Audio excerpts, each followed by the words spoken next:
Fernfreckle's Dream, Chapter 4. Leaf Bear went by quickly. Just a few sunrises after Plumfall had Honeykit, Lilac Pelt moved into the nursery, expecting Birchflight's kits. Their three sons, Pinekit, Runningkit, and Stonekit, were all very well behaved. However, Birchflight paid little to no attention to them after the excitement of them being born faded away. Fernfreckle felt as if he were visiting the kits more than his brother was. They had even called him Dad a few times. It felt weird being an uncle. They were still young, and seeing Birchflight's kits running around camp felt so strange. I wonder where I'd be right now if I fell for Plumfall.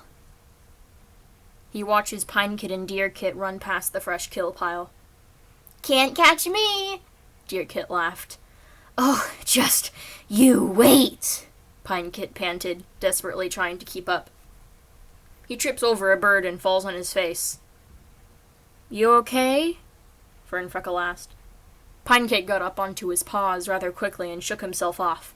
A warrior never quits! He races off after Deerkit. Pinekit, get inside, please. It's your nap time. Lilac Pelt pokes her head out of the nursery. Mom, I'm playing tag! You can do that later. I can nap later, too. Don't be smart with me, young man. She runs in front of him and quickly picks him up by the scruff. As he flailed and tried to protest, she easily brought him back into the nursery, leaving Fernfreckle with his thoughts. Why doesn't Birchflight visit his sons? What's more important than his family? Doesn't he know what it's like to grow up with an absent father? He sighs and stands up. I should seriously go talk to him before his kits forget about his entire existence. He grabs a vole and walks over to his brother's den. He knocks on the side of it.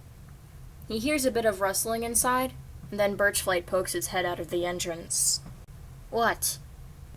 Can I talk to you? I brought you a vole. He stares at Fernfreckle with a judgmental look. Sure. He moves aside and lets him in. Fernfreckle squeezes through the entrance and sits beside a pile of moss, which looks like where Birchflight sleeps. What is it?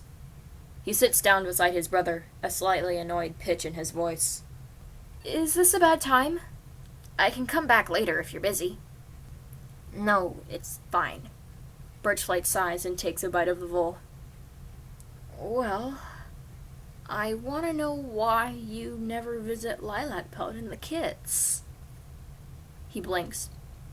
She's got them under control. She's fine. Your kids need a father, Birchflight.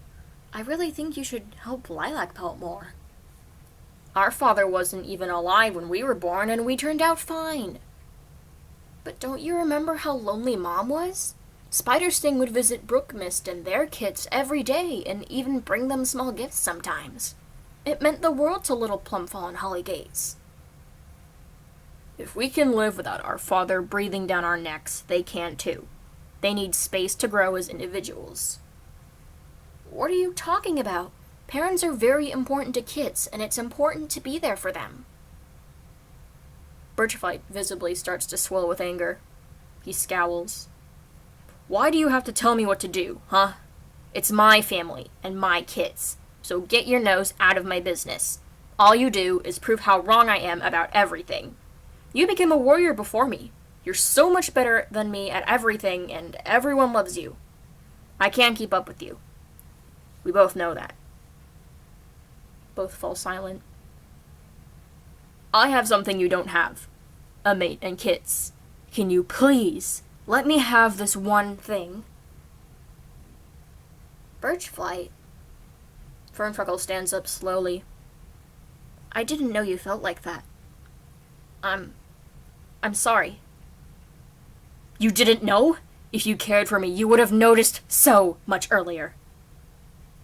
Of course I care about you. You're my brother, and I hate to see you like this. Is there anything I can do to help? Don't give me that fox dung, Birchflight spat. You like being the center of attention. Don't you know that I had kits so I would be noticed? Appreciated? What?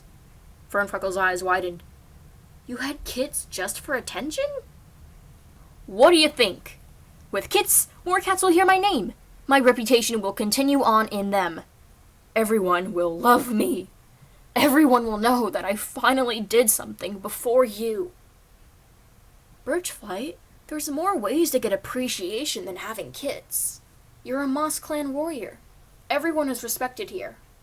You went through training and have proven yourself as a clanmate worth having around. I appreciate you, Birchflight. Everyone does.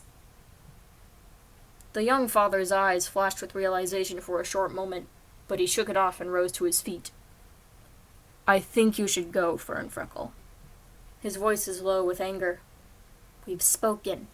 Now leave. Fernfreckle slowly turns around to leave and starts approaching the entrance of the den. He looks over his shoulder at his brother.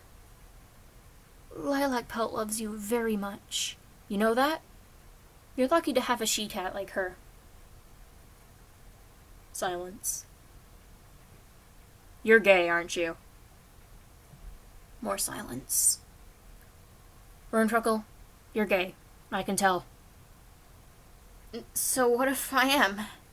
And how would you know? I've seen the way you look at that flower boy. Every time he's in eyesight, you melt faster than ice in Greenleaf. You are gay. Fernfreckle flicks his tail at him to dismiss the conversation, and turns back around to leave. However, Birchflight launches himself right at him, claws unsheathed. Ah! Fernfreckle ducks out of the way, making Birchflight tumble to the ground. He scrambles to his feet. You just want to be special, he scoffed. That's it. No, that's ridiculous. It's just the way I am. Liar! Birchflight throws himself at Fernfreckle's head, but he quickly dodges again and runs away as fast as he can. Help! Somebody! Fernfreckle runs into the center of camp, alarming Plumfall and Honeypaw. Hi, Fernfreckle, Honeypaw meowed. Want to see what Grandpa Spidersting taught me today? Birchflight appears and attempts to land on his brother yet again, but he avoided the pounce once more. Coward! Fight me like a true warrior! Birchflight yelled. Honeypaw jumps and hides behind her mother. What's going on? She asked. Don't worry about it, sweetie. Just go into the apprentice's den, Plumfall said as calmly as possible. What is going on? Fernfreckle recognizes the familiar voice of Blue Creek. The deputy rushes over to the commotion, his apprentice, Swanpaw, trailing after him. Somebody get Brindlepatch, Plumfall meowed nervously. She should be able to break up the fight. This is no fight, Birchflight snapped. It's not a fight because Fernfreckle won't retaliate. But I don't want to hurt you, Fernfreckle panted, tired from the running. You're my brother and my clanmate, and I wish no harm upon you. You're just scared! Birchflight throws himself at Fernfreckle yet again, but Blue Creek jumps in between them, receiving a blow to the shoulder.